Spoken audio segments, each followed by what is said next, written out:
Chào mấy bạn, xem cá nha mấy bạn.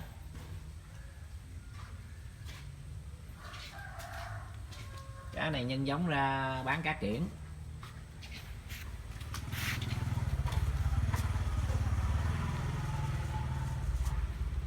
Đây cho nó ăn.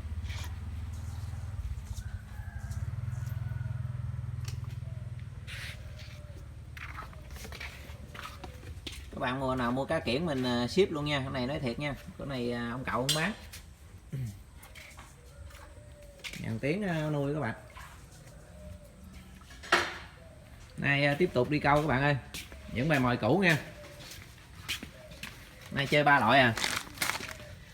Sáng nó lẽ mua tinh cốt dừa các bạn. Mua bột cốt dừa thêm vô mà nó hết rồi. Chứ hôm nay định tăng cường thêm bột cốt dừa. Rồi tới điểm câu quay mấy bạn coi nha. Câu cần tay 4 mấy ngàn nha quý vị. 45 ngàn. Không thấy lắm. Cá này chục ký, mười mấy ký chứ mới đâu, 11 kg, 12 kg chứ mới đâu. Đấy, cần tay nè. Dính cái lưỡi nè.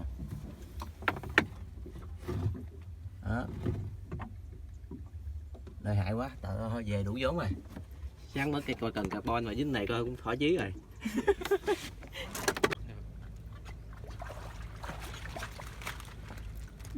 Đụng quá tới chừng dính con bự cái chơi con này nhỏ rồi bình thường con lớn rồi. Không, con này em chơi được. Con này cỡ 1 kg à. Thủ, cây thủ nó cản.